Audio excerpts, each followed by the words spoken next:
জীবিকার তাগিদে প্রতিদিনই লড়াই করে চলা মানুষের গল্প অনেকটাই নীরব, তবু সেই নীরবতার মাঝেই লুকিয়ে থাকে স্বপ্ন, স্বাবলম্বী হওয়া, একটু ভালোভাবে বাঁচার।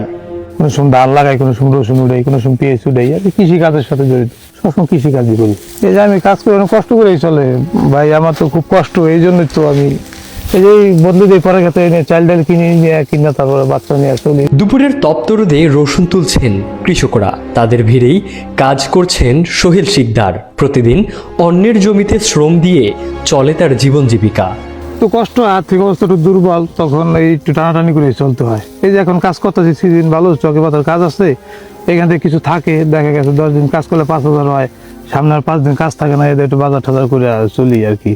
কষ্ট, মানুষ একটু ভালো খায়, আমরা একটু গ্রামের মানুষ তো এই গাছলা বাগুন ঠাকুন শাক সবজি বাড়িতেই করে খাই, চালটা কিনা লাগে এই আর কি। একটু কষ্ট হোক যে আপনাকে আর কি, কিছু তো করার নেই। আমার যা ক্ষমতা আছে সব আমি যা আছে ওই আর কি পরিশ্রম করে যেটা করতে পারি। আমার তো এরকম কোনো টাকা পয়সা নাই ভাই, একটা ব্যবসা বাণিজ্য করবো এভাবে আল্লাহ ভাব চালায়।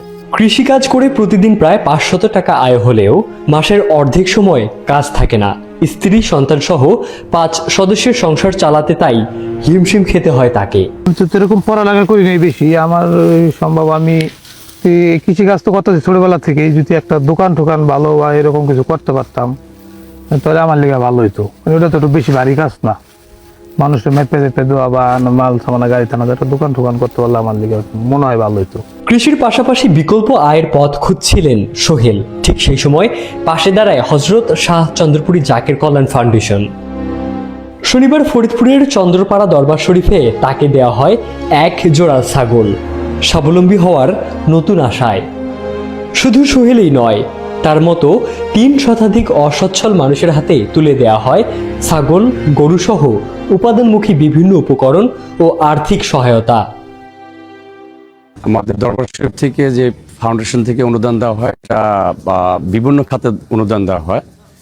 শিক্ষা, দুর্যোগপূর্ণ অবস্থা দেওয়া হয়, তারপর চিকিৎসা, এবং আমাদের দরবার শরীফ থেকে এককালীন মানে সবসময় আমাদের দরবার শরীফে একটা মেডিকেল ক্যাম্প আছে। সবসময় গরিব দুঃখী যারা আছেন, যারা স্বাস্থ্যসেবা থেকে দূরে আছেন, তাদেরকে স্বাস্থ্যসেবা দেওয়া হয় এবং সবাই দেখাতে পারে। এখানে যে কোনো লোক আসলে চিকিৎসা সেবা নিতে পারে।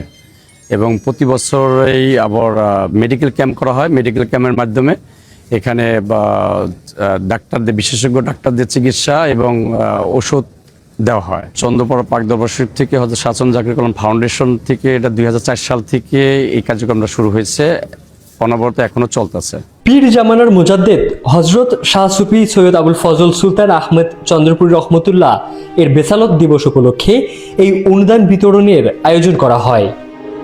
এদিকে বেসালত দিবস উপলক্ষে শুক্রবার সকাল থেকেই দেশ বিদেশ থেকে মুরিদ, আশেকে জাকির ও ভক্তরা দরবার শরীফে সমবেত হন। বাদ জুম্মা থেকে চলে কোরআন তেলাওয়াত, মিলাদ কিয়াম, জিকির আজগার ও ওয়াজ মাহফিল। শনিবার বাদ ফজর পবিত্র রওজা মোবারক জিয়ারত ও আখিরি মোনাজাতের মাধ্যমে সমগ্র সৃষ্টির সুখ, শান্তি ও মহান আল্লাহর নৈকট্য কামনা করা হয়। সহায়তার এই হাত বাড়িয়ে দেয়া হয়তো বদলে দিতে পারে সোহেলের মতো অনেক মানুষের জীবন। স্বপ্ন এখন আর দূরে নয়, শুধু দরকার এমন কিছু সহমর্মী উদ্যোগ। ইবনে সাইদ অঙ্কুর, চ্যানেল আই।